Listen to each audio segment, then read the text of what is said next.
This is the week we've all been waiting for. Week 11 of the high school football season in Tennessee.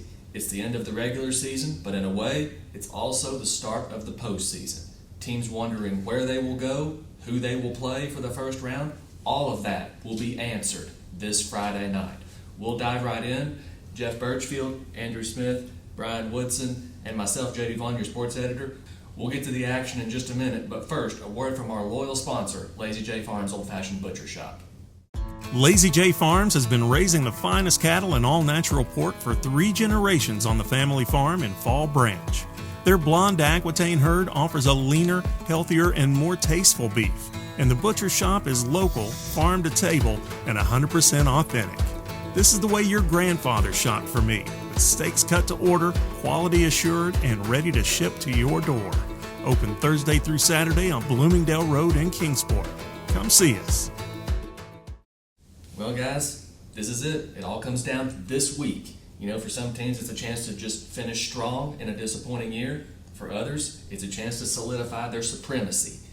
Jeff, obviously, Science Hill, the number 8 ranked team in Class 6A, took care of business against Daniel Boone, and you were there, and obviously not a whole lot stat-wise, but that's because Science Hill took care of business in the first half. Yeah, I mean, they took most of their starters out, before halftime. Of course, Aiden Perry, he had a huge game, his return to Daniel Boone, where he transferred from. Had 77 yards and all, and a couple touchdowns in the first half. Baylor Necessary only carried the ball one time, but it was a 33-yard touchdown. Malik Anderson scored. Ian Mathis didn't score, but, still those 4 running backs combined for like 200 yards, and 4 touchdowns within, under a half of play, and they were dominant in that game as they've been all season. I know Necessary had 7 tackles. Cole Fleeman had 6 in their limited time on the field, but a very impressive showing for Science Hill once again. So in other words, there was no trap game, no looking ahead, nothing like that. No, not at all. And, Daniel Boone, to their credit, played very hard, scored a late touchdown. So, I know it's been a rough season for Boone, but, some positives for them as well, But Science Hill looks great, going into that showdown with Dobyns-Bennett this Friday night. Yeah. Speaking of not looking ahead, Dobyns-Bennett also not looking past David Crockett. Indians get the win 41-7. Austin Sykes was nearly perfect. He finished 9 of 10, and he threw for 4 touchdowns, all of those in the first half, of course. The starters did not play in the second half. It was 35-0 at the break. Ends up 41-7.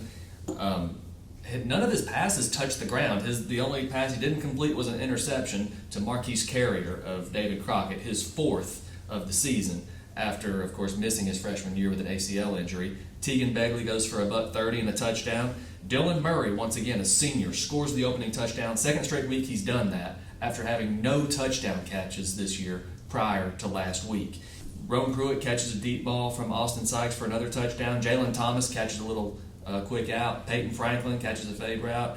And the backup running back, Emmett Starnes, he scores in the second half, gets the final touchdown. Joey Christian was right. LaMarcus Dunn was indeed a factor. He had 7 catches for 106 yards, including a late touchdown from quarterback A.J. Wynn, but the line of scrimmage just dominated by Dobyns-Bennett. Look no further than the rushing department, 223-19.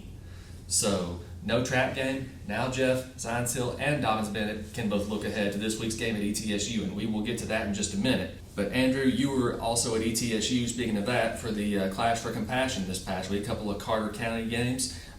Happy Valley gets the win over Unaka. Hampton comes up short against Eagleton Academy. What did you see this past week? Yeah, it was obviously a good cause there at ETSU this past Friday. I'll start with the opener. Happy Valley 46, Unaka nothing, and it was a Jamie Esterline show early. He scored from the first 2 plays from scrimmage, 65-yard rushing touchdown, and follows up with a pick 6. So it was Jamie Esterline, and the defense really took control of that ball game early.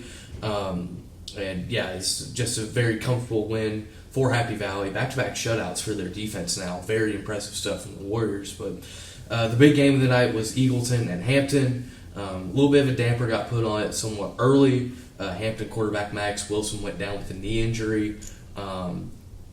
Really limited what Hampton was able to do on offense. We tend to joke that Hampton can sometimes be the Don Burleson show Well, this past Friday, it truly had to be the Don Burleson show, and he did his best. 220-plus yards on the ground and 3 touchdowns, albeit it was a losing effort for Hampton. 36-20. Eagleton comes out on top. For Hampton, it was just tough to stop the passing game for Eagleton. The Royals just a very athletic team, able to get out on the perimeter, take shots downfield. Hampton struggled in the secondary, especially without Max Wilson, who tends to play more in the secondary. So a tough loss for Hampton, but not all was lost. They still did clinch a playoff spot, given some other results. So not a great night for Hampton on the scoreboard and also with the injury, but not all was lost. Okay. And speaking of not all being lost, Brian, you covered the Hawkins County Super Bowl. Your first experience, I think, covering that game. Keelan Relaford, did his best to keep Volunteer in it, but Landon Jefferson, the Chiefs, just too much. So what can you say about the Chiefs Friday night? It was 28-23 early in the fourth quarter, and you could tell that Cherokee fans, students were getting a little nervous. You could tell guys on the field, but then Jeffers is such a talented quarterback, and also his offensive line really pushed some people around. Did a great job in it, and they had a couple of long drives. He ran for a touchdown, threw for a touchdown in those last 2 drives. Hayden Hooks had one of those. He ran for 3 touchdowns. He had a heck of a game, and so they were finally able to get one turnover near the end of the game to kind of stop Relaford. But he's really talented too. It was a fun game, and Cherokee got to the 6-win mark for the first time since 2019, and really have a pretty good team. And if they can win this week, it'll be the first time they've reached 7 since 2004. So it's been a heck of a year for Cherokee, and they were really thrilled after the game, and they were talking to us so positive. It's good to see. I know that program struggled through the years, and of course Volunteers struggling too to get some wins, but they got a good kid in Rutherford, and they got some other young guys who might be good in the future. Cherokee, of course, will be the number 3 seed from Region 1 for the Class 4A playoffs.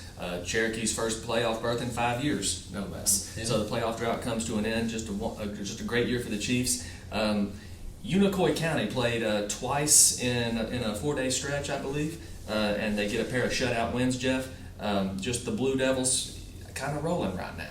Yeah, very impressed for the Blue Devils. 48-0 Friday night over Chucky Doak, and then last night, which was Monday night.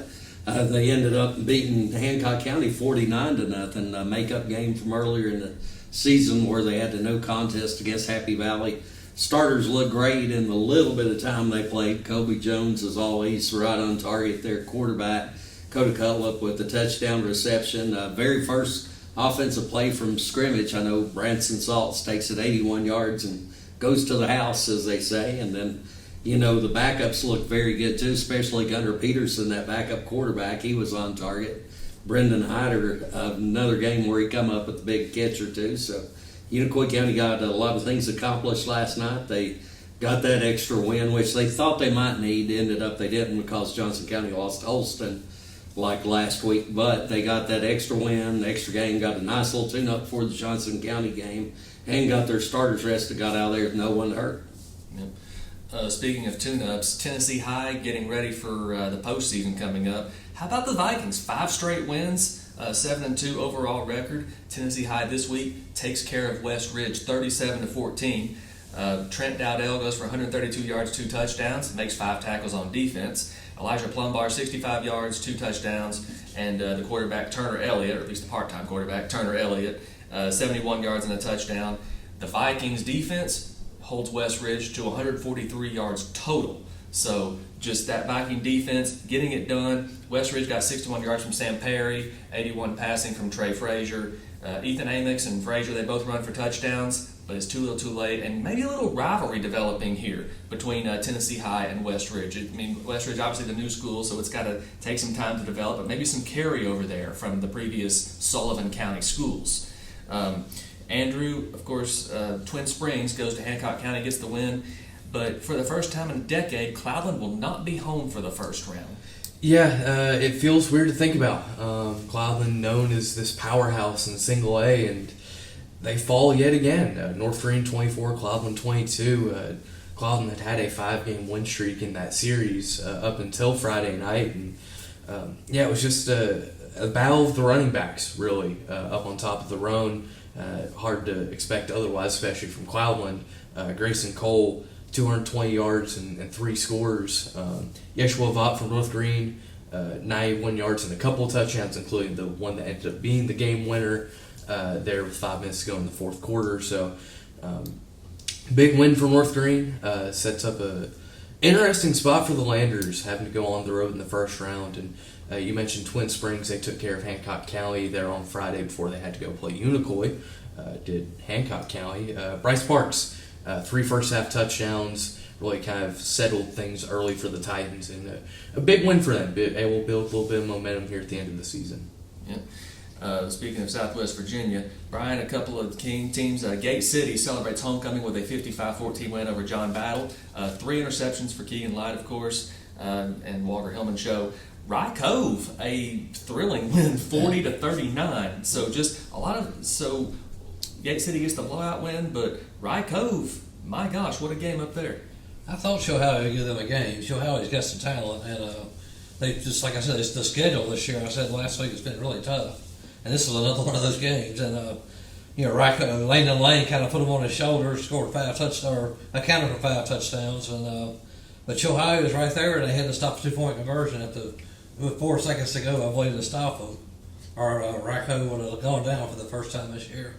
Gate City had no problem with John Battle, and Hillman, of course, had a big game. Like you said, Light with 3 interceptions, and Corey Bird takes a kick return back, and Josh Sandage, who I saw play a couple weeks ago, really good defensive player. He's a really good player, and so they've handled him pretty well.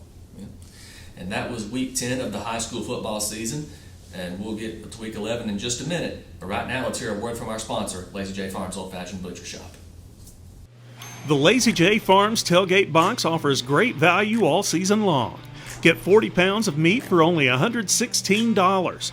That's 5 pounds of beef patties and 3 pounds of chicken breasts, 1 pound of thick cut bacon, 3 packs of premium beef hot dogs and 2 packs of Chicago dogs, and 4 pounds of thick cut pork chops, all for $116 at Lazy J Farms Butcher Shop in Kingsport. Visit us online at lazyjbeef.com.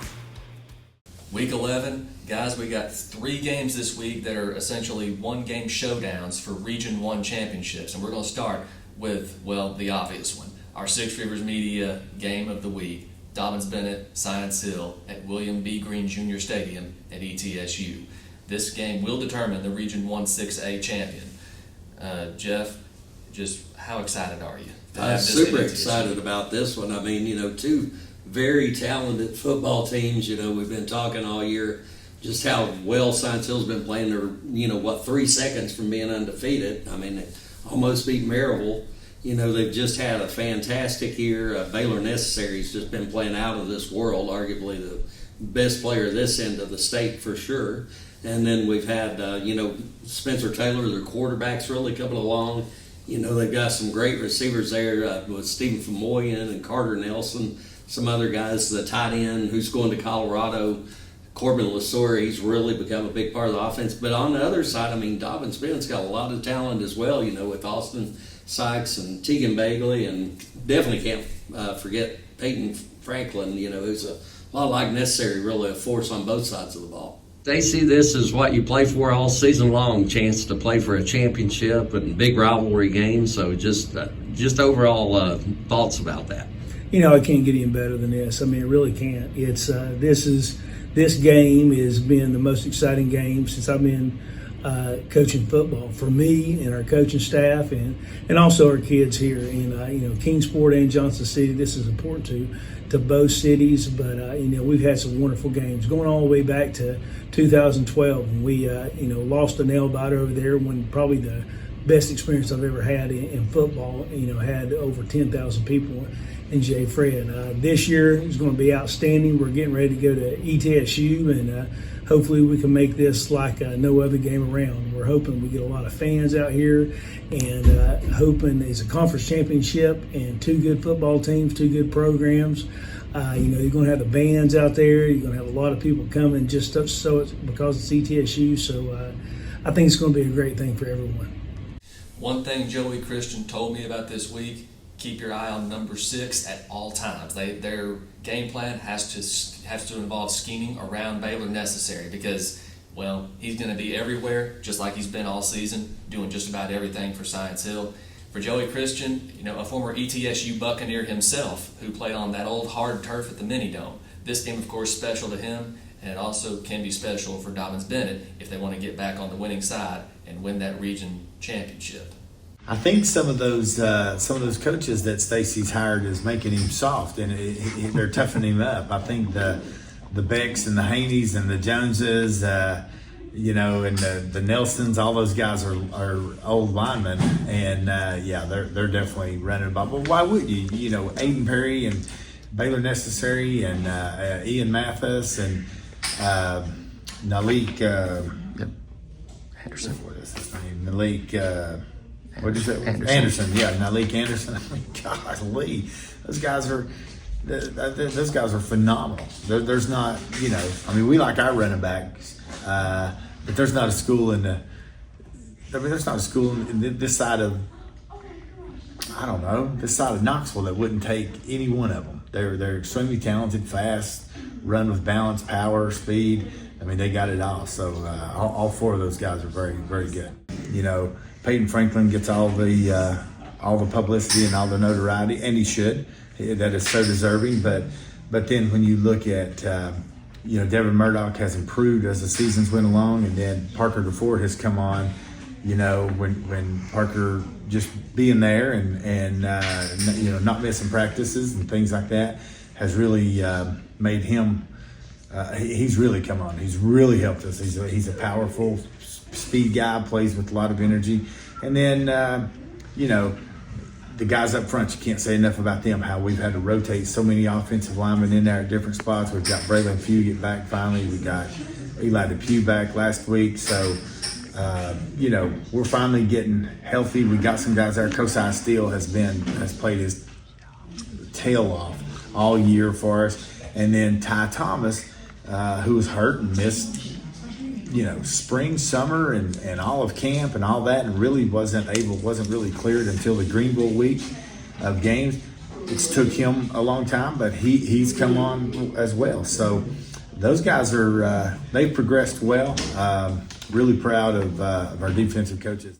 So a one-game showdown for the Region 1-6A championship at ETSU, Dobyns-Bennett Science Hill. Another big game, a big one-game showdown for the Region 1-3A championship. 5th-ranked Johnson County, 6th-ranked Unicoi County at Gentry Stadium in Irwin. Jeff, my gosh, what a game. Yeah, everyone's talking about that game last night, looking ahead to Friday night, a super game with the Longhorns bringing in quarterback Jay Stout. Unfortunately, their best player, Juan Mejia, who's rushed for about 1,500 yards, got hurt, so he wasn't able to play against Holston, which they lost last week, and obviously it's going to miss this game as well. Unicoi County also with a big loss. Their leading receiver, Garrett Sellers, but it should be quite a showdown over there in Irwin, and I know everybody's really excited for that one for sure. Sure thing. A one-game showdown for Region 1-4A, Greenville and Elizabethton. The Green Devils, of course, have won the last 3 in the regular season. Now, Elizabethton did win the playoff game in 2021 at Burley Stadium, of course. But Greenville has won back-to-back and won 3 consecutive region championships after Elizabethton won state in 2019 and 2020. So this is just a big game. And, of course, one of the big stories, Jariah Griffin transferring mid-season from Elizabethton to Greenville. So maybe a little extra tension there at Burley Stadium this week. But all that aside, this game will determine the Region 1-4A champion.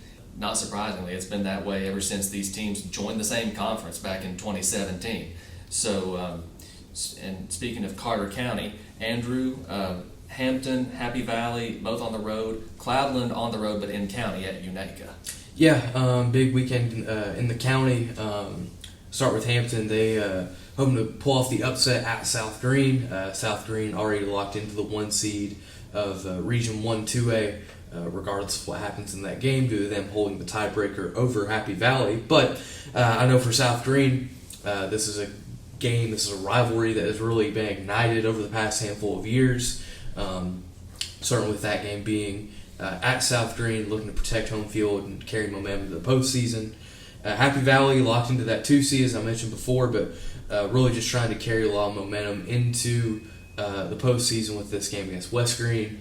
Cloudland stuck as a 3 seed in Region 1-1A, which, like I said earlier, it feels weird to say. They'll be on the road, but Unaka fighting for their postseason lives. With an upset win, and maybe what happens against Hancock County with Jellicoe, depending on that result, we could see Unaka leap into the 4 seed and sneak their way into the postseason. So a big game for O'Brien-Bennett and the Rangers this weekend. So the Rangers do have something to play for. Absolutely, they do. So, Southwest Virginia, Gate City on the road at Y Central, Rye Cove on the road at Burton, Twin Springs at home, of course, this week against Thomas Walker. So 3 district games up in Southwest Virginia involving our Scott County teams. What are you looking for this week, Brian?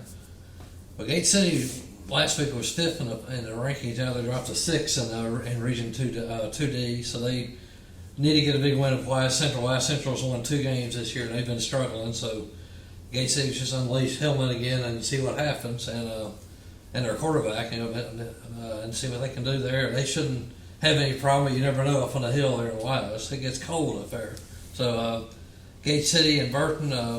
Rye Cove. Burton's had a couple of good wins earlier this year. They've kind of rebuilt their program after losing so much the last few years.